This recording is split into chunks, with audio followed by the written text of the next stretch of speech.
gundukan dari sebuah benteng yang menjadi saksi sejarah tentang peradaban manusia. Namun di balik itu semua banyak cerita-cerita misteri yang belum terpecahkan. Malam ini, Jak Paranormal akan mengajak Anda semua menelusuri seberapa besar fenomena yang ada. Temani malammu dengan keberanian, dekati hatimu dengan keimanan. Saya Kiprana Lewu, ini ya Jejak Paranormal.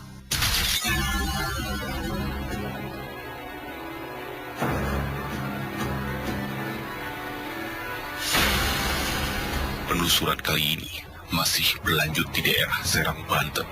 Daerah yang memiliki histori kejayaan dari hal-hal yang berhubungan dengan gaib masih melekat di tempat ini. Peninggalan-peninggalan dari sisa-sisa perjuangan bangsa Indonesia, khususnya di Banten, masih terlihat di seputaran wilayah ini. Salah satunya, sebuah bekas benteng pertahanan yang cukup besar, yang memiliki kisah-kisah dari perjuangan masa silam, tangisan, cerita, bahkan sosok makhluk astral kerap muncul di tempat ini. Bersama Kiprana Lewu, Ana Cike, Riwi, dan Ratu akan mengungkap di balik bekas benteng bersejarah ini. Temani malammu dengan keberanian, dekati hatimu dengan keimanan.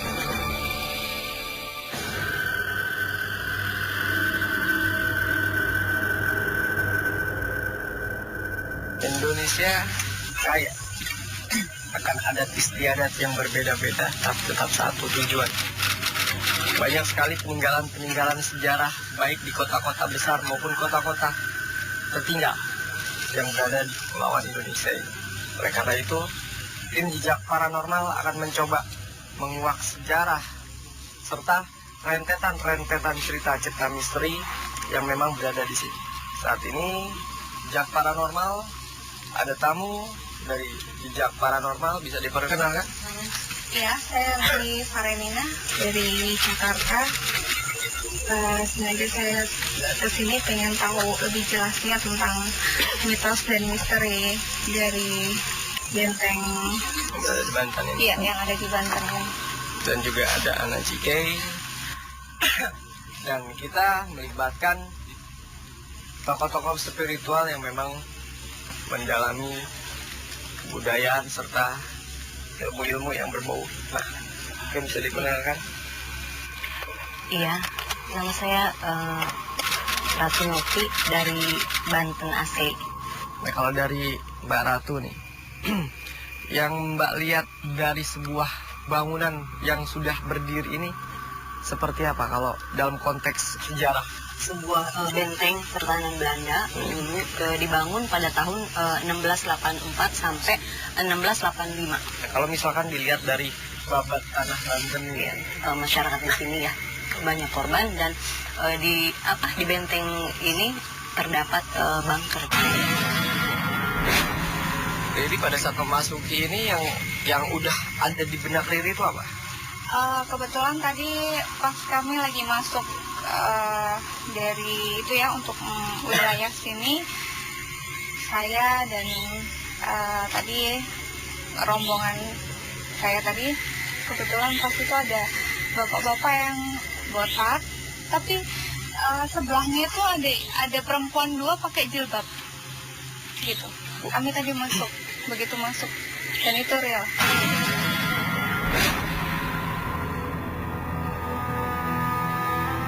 Pemirsa, sebelum kita coba menelusuri, Banten ini terkenal dengan seni budayanya yang bernama debus. Kita coba akan memanggil dari Padepokan Dasadaya, mungkin Kang Opik bisa ikut gabung ke kita. Assalamualaikum. Nah, kalau boleh saya tahu, seni budaya debus itu memang berasal dari sini. Kalaupun dari sini, tahun berapa itu mulai berdiri yang namanya debus? Kalau debus saya kurang tahu, kalau Dasadaya bukan debus. Oh, ilmu tenaga dalam seperti itu ya. Oh, ada perbedaan. Iya, beda lagi. Ya, jadi ilmu debus dengan ilmu tenaga dalam mungkin ada perbedaan, tapi mungkin yang digunakan berunsur dari tenaga inti ya.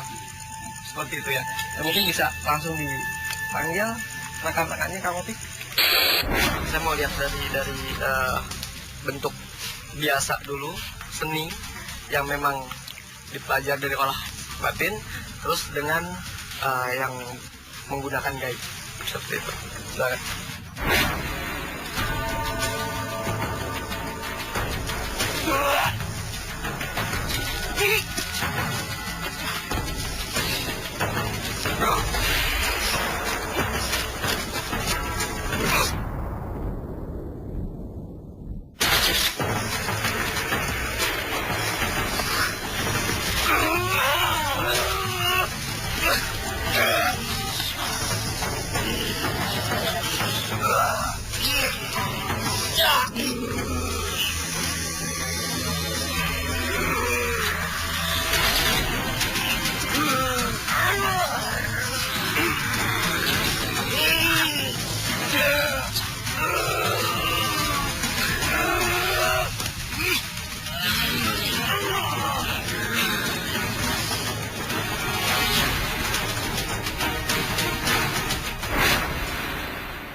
Jadi beberapa ilmu tenaga dalam yang tadi dibilang murni, jadi secara tidak langsung menyerang satu orang, tapi satu orang yang diserangnya bisa mental ya. Orang-orang yang menyerangnya mental. Jadi ini mereka yang emosi mungkin gitu ya Ki ya, memakai emosi. Nyambat. Oh ini nyambat ya. Tapi bisa mental gitu ya. Yang tadi dipertunjukkan tuh dari apanya dulu ya? Nyambat ya? Iya, itu tadi Mas. Nyambat ya? Iya, hadir. Mungkin dari aura-aura dari sini. Ya, pemirsa, ini salah satu seni spiritual tenaga dalam yang mencoba mengoptimalkan kekuatan di dalam tubuh untuk bisa menghalangi segala macam bentuk serangan-serangan yang akan datang baik dari kanan, kiri, depan, belakang, untuk menghindari sesuatu hal yang tidak diinginkan. Ingat, semua itu atas berdasarkan kepercayaan yang kita miliki dan keyakinan kita pada Allah Subhanahu wa Ta'ala. Kalau gitu, makasih banyak atas waktunya. Makasih banyak. Kalau gitu, kita coba ke dalam.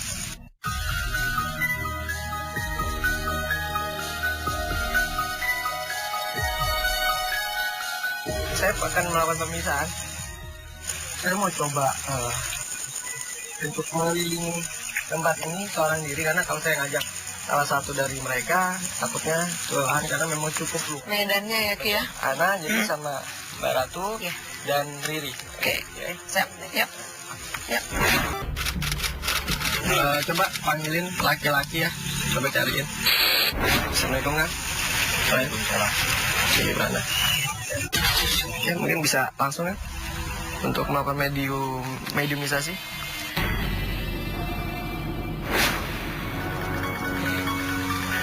Ya, Kang Jenal sepertinya memasuki satu tahapan pada masa lampau.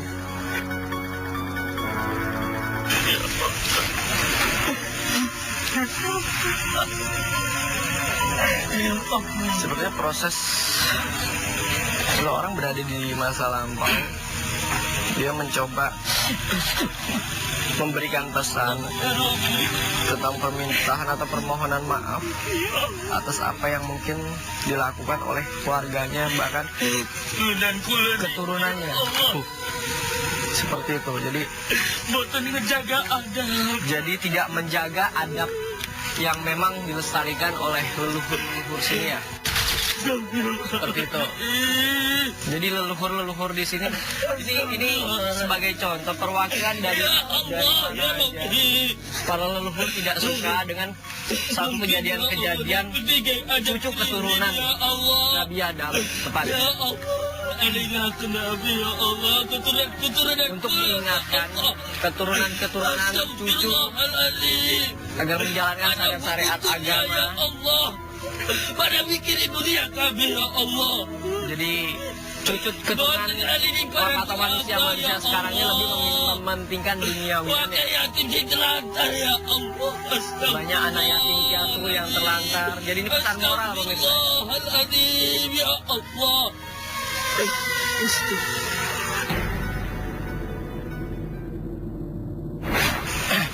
pemirsa, kiasan pesan moral yang dibawa dari masa silam ke zaman saat ini untuk memberitahukan konsekuensi-konsekuensi dalam norma-norma kehidupan manusia.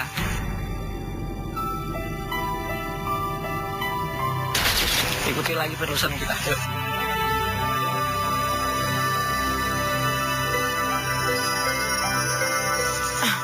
Ya pemirsa, sekarang Ana melakukan penelusuran bersama Riri dan Mbak Ratu ya. Sekarang posisi kita berada di ini sebuah bunker ya Mbak Ratu. Bisa cerita nggak bunker ini dulunya? Jadi ini sebuah bunker yang artinya penjara. Jadi bangsa-bangsa kita yang memang dulu disekap di sini berarti ya. Ana penasaran pengen ke arah dalam. Gak apa-apa ya masuk ya? Yuk, ayo.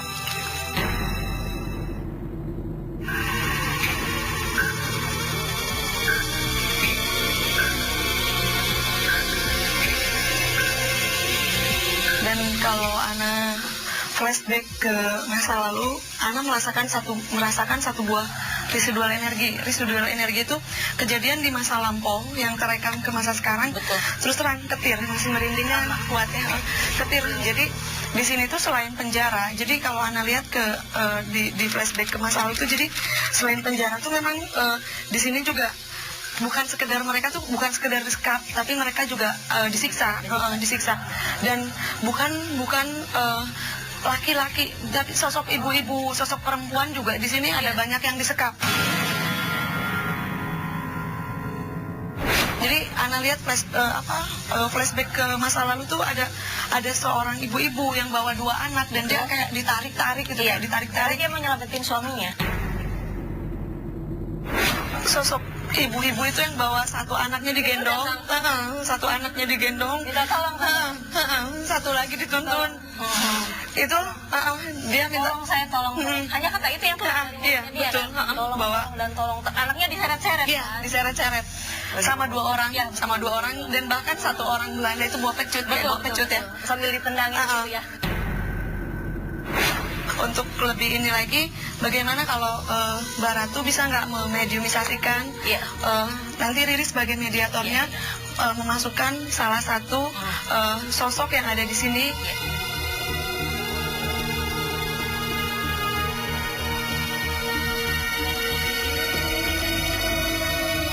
Baunya tambah apek ya. Iya. Dan biasanya sosok-sosok makhluk gaib itu mereka betah ya di tempat-tempat yang lembab. Iya.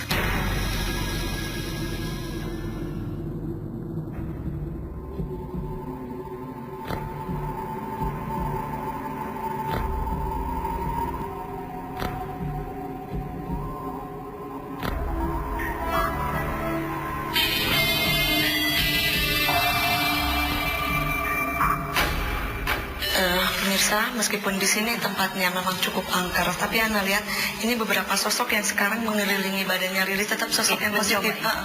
Sosok yang hampir masuk ke badannya Riri ini sosok positif. Kita bisa lihat dari raut wajahnya, raut wajah Riri terlihat semerinya ya.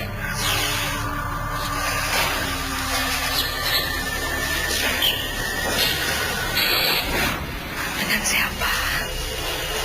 Terima kasih sudah datang. Dengan siapa saya bicara? Dengan siapa? Dengan siapa? Dengan siapa? Siapa? Apa? Wiguratna. Wiguratna. Berarti saya panggil Wiguratna. Ibu Wiguratna. Apa Ibu Wiguratna salah satu santri di pesantren yang berada di alam lain ya, di sini, di lokasi ini? Oh betul, sudah lama di sini. Mungkin yang tadi terlihat pertama masuk. Oh ya, yang memakai jilbab putih. Betul. Rombongan saya tadi kebetulan pas itu ada perempuan 2 pakai jilbab gitu. Kami tadi masuk, begitu masuk, dan itu real. Karena maaf kalau saya lihat tadi dari awal dari sana sosoknya mengikuti Riri. Apa betul seperti itu? Iya. selain di sini bunker atau penjara tempat penyiksaan, apalagi yang Ibu ketahui? Tidak mau banyak bicara. Ibu Wiku Ratna, saya ucapkan terima kasih banyak atas kedatangannya, atas kehadirannya, dan atas komunikasinya. Assalamualaikum.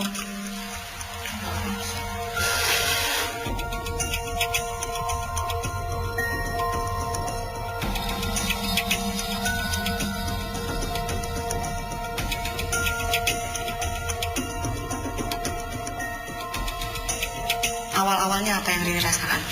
Berasa kayak ada angin aja ya, angin itu kenceng gitu, angin dingin gitu, keliling gitu kan, kayak ngelilingin badan aku. Karena energi yang masuknya itu positif, betul ya Mbak Ratu. Jadi yang dirasakan diri itu kayak tiupan angin. Dan biasanya lain lagi apabila energinya negatif itu biasanya badan yang mau dirasukinnya panas.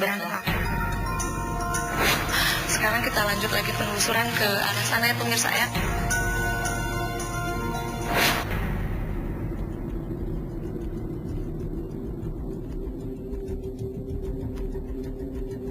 Pemirsa, tadi posisi kita di sebelah sana, dan tadi di sebelah sana Mbak Ratu yang Ana lihat itu Ana lihat di bahwa secara alam gaibnya ternyata bentengnya itu di sebelah sini ya. Betul.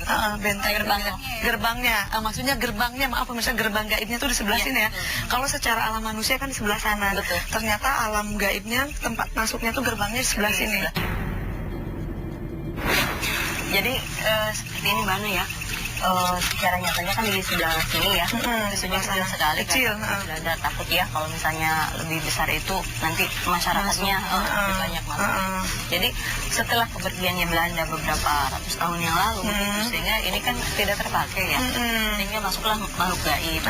Dibikinlah ini sebuah istana. Jadi istana itu macam-macam ya di sini. Ada yang putih, ada yang hitam, tapi semuanya bersatu.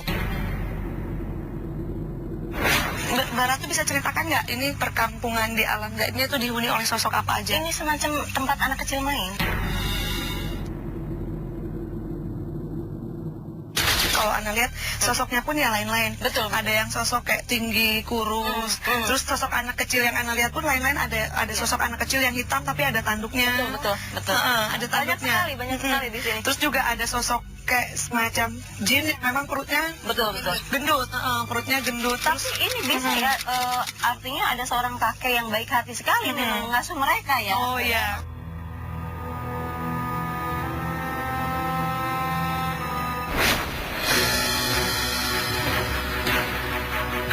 Menurut penerawangan Mbak Ratu, karena di sini tuh ada banyak sosok orang tua ya. Betul. Ada sosok nenek-nenek, ada juga kakek-kakek ya. Benteng ini dihuni oleh berbagai macam sosok gaib, positif, negatif, dan tempat ini lokasinya sangat menyerupai perkampungan ya Mbak Ratu ya. Ini Mbak Desi manajernya, Iya. salah satu manajer dari Riri ya. Halo Mbak Desi.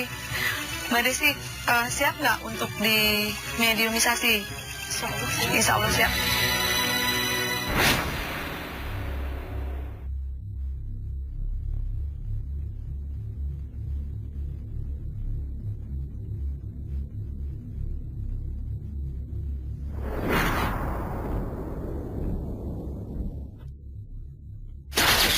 Ada yang masuk, maaf. Tadi saya dorong, maaf. Assalamualaikum. Waalaikumsalam. Dengan siapa saya berbicara? Nyai berasal dari tempat ini? Nyai sudah lama menghuni tempat ini? Sudah lama menghuni tempat ini. Nyai tinggal di tempat ini, menghuni tempat ini bersama siapa aja? Boleh cerita atau yang di sini cucu?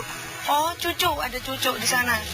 Kalau boleh tahu, selain Nyai dan cucu Nyai, tempat ini, lokasi ini dihuni oleh siapa lagi? Ada kiai. Oh, ada kiai di sebelah sana. Iya, tinggi, betul. Oh, bersorban, betul ya, Ibu Ratu ya? Dua. Oh iya. Kami ucapkan terima kasih Nyai. Assalamualaikum. Nyai boleh keluar dari badannya. Siapa? Mbak Desi ya? Iya, Mbak Desi. Assalamualaikum. Assalamualaikum.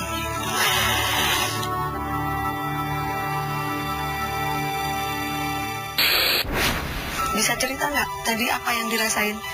Ini kan gelap semua. Jadi gelap, jadi gelap ya. Benteng tinggi. Terus pokoknya kayak banyak orang lari-lari. Kayak banyak, Jadi keliling-keliling lari-lari. Emang nggak ganggu sih. Jadi gini, Dia muter-muter. Iya, anak kecil. jadi main. ketika Mbak Desi dirasuki atau badannya dirasuki oleh sosok yang ada di sini, secara tidak langsung sukmanya atau lembutnya ya, dia berputar dan dia melihat ke dimensi lain. Dia melihat ke alam gaib yang tadi sempat kita lihat.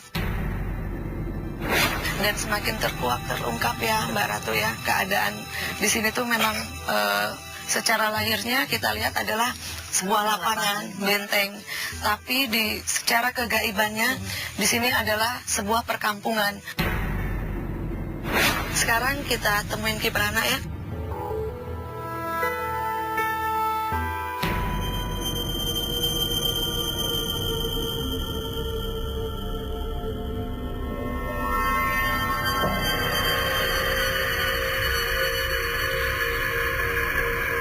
Ya pemirsa, kalau di dalam suatu perfilman di zaman dahulu kala atau sebuah cerita, apabila ada benteng, terus ada seperti kali yang memang mengelilingi, ini untuk mengantisipasi kedatangan musuh-musuh ya, agar dia tidak bisa menembus ke dalam benteng Belanda ini. Sini saya apa namanya? Ada energi yang itu entah apa. Saya mau coba manifestasikan di sini.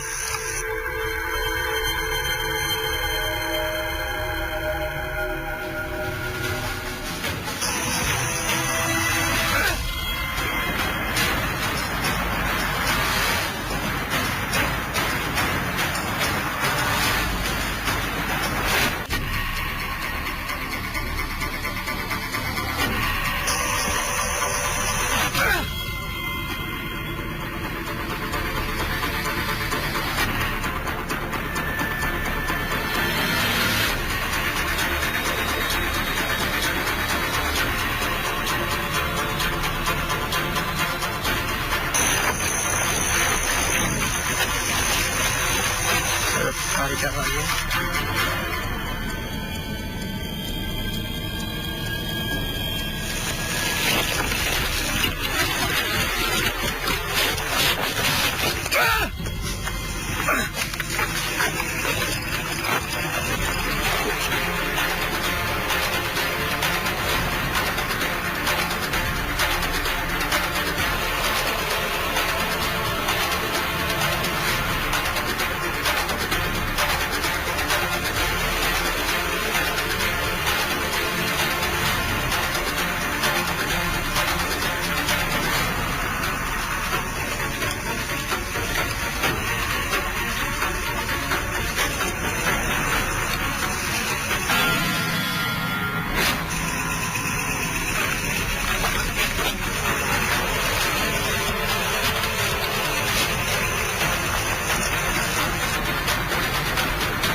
Ini filosofi kalau bisa lihat, ini seperti keris kecil tapi seperti orang mengaji ya. Ini ada salah satu pusaka, bentuknya kuningan. Ini sudah termakan zaman ya. Ini sudah keropos juga, bisa dilihat. Ini salah satu batu, satu pusaka lagi sih.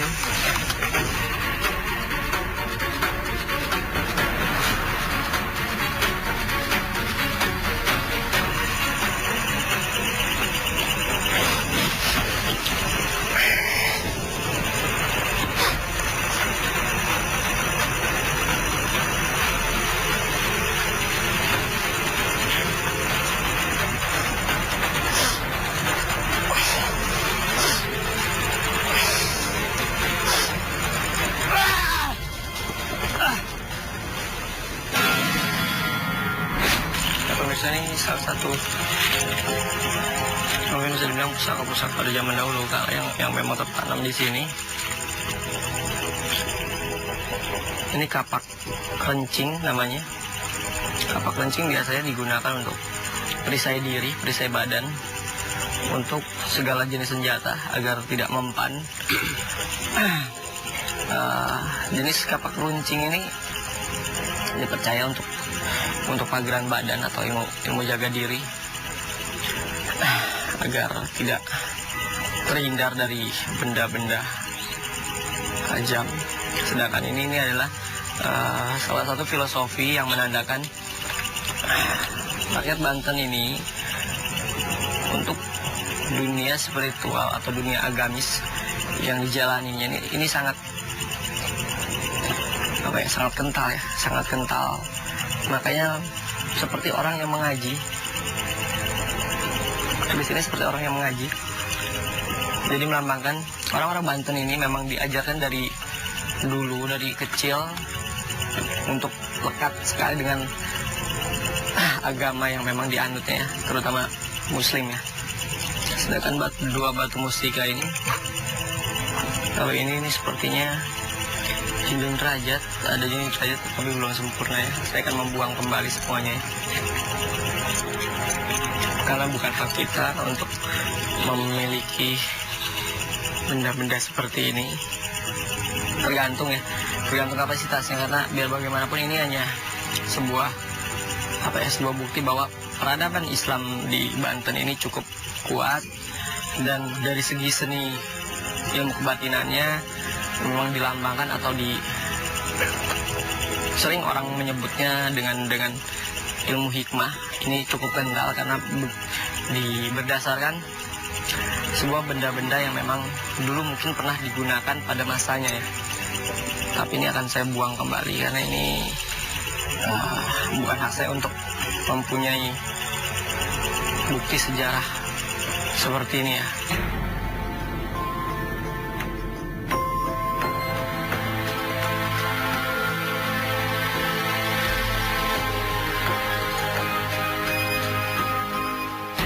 Ya ini salah satu mungkin keturunan kerajaan Banten. Kita mau cari infonya.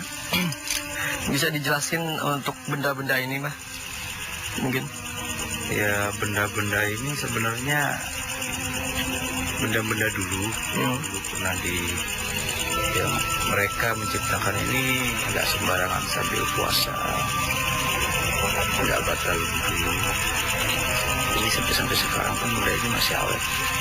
Nah, berarti ini dulu pernah digunakan oleh orang-orang zaman dahulu kala untuk memang ada kepentingan tersendiri ya, tetapi bukan kapasitas untuk mempercayakan bendanya. Jangan seperti itu ya, karena kita harus percaya sama penciptanya. Betul sekali. Yang pencipta yaitu Allah. Karena apabila kita diperbudak oleh benda-benda seperti ini, ya kita akan mendoakan Tuhan, dan mendoakan Tuhan itu dosanya besar sekali dan tidak terampuni. Nah kalau gitu, makasih waktunya Pak. Saya akan buang ininya.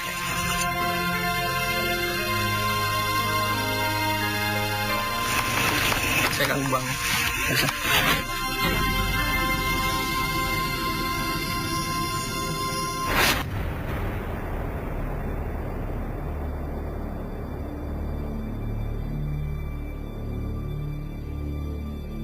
Gimana tadi hasilnya di dalam? Lumayan seru sih, tadi sempat ke bunker ya. Ya memang karena memang bunker pengap sih ya Ki ya di dalam.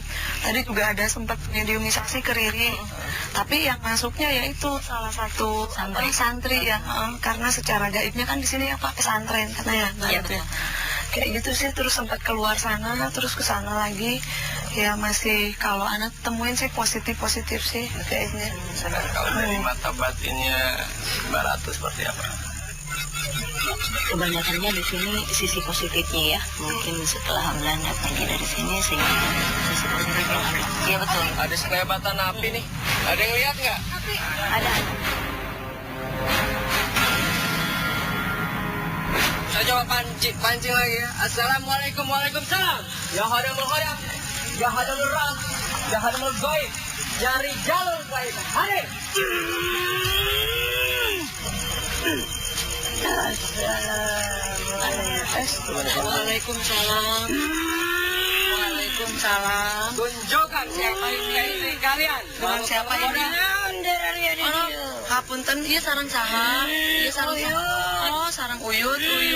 Uyut teh anu ngajagaan di dieu. Oh, Uyut nu ngajaga.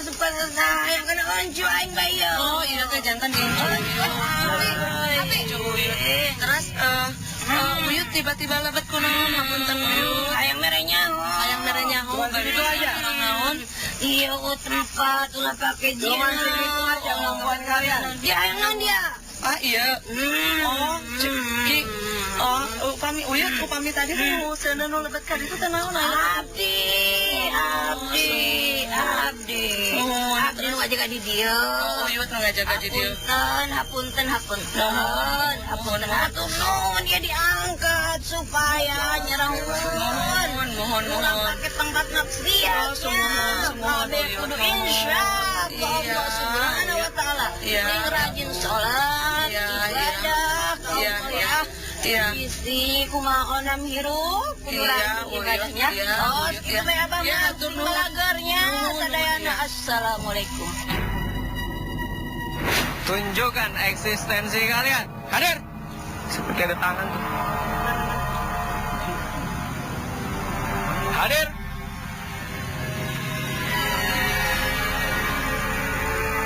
Tunjukkan eksistensi kalian.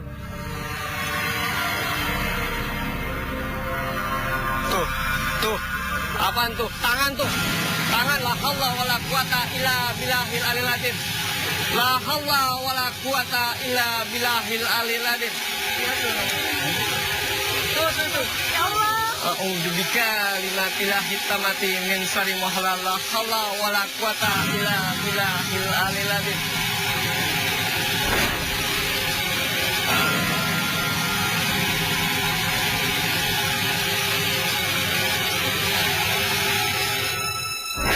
A'udzu bikalimatillahi tammati min syarri ma khalaq.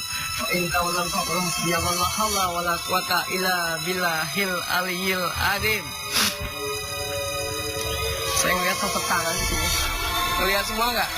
Enggak. Saya lihat pas tengah-tengah ini tangan. Sepotong? Ya, sepotong. Ngeliatnya semua ya? Ini kan di belakang situ makam, Ki. Ini ngeplong. Nggak ada ini ya? Di sananya tuh makam. Ada yang Makam sana lagi. Iya, Mana? di sana. Tadi kita sampai ke belakang sana. Tuh. Astagfirullahaladzim. Allahumma la haula wala quwata illa billahil azim.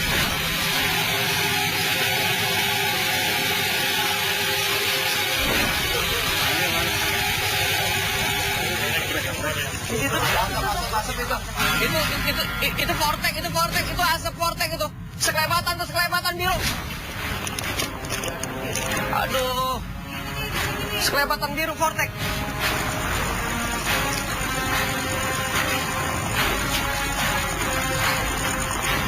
Balikin terus kamera di lockin di situ. Coba saya panggil lagi.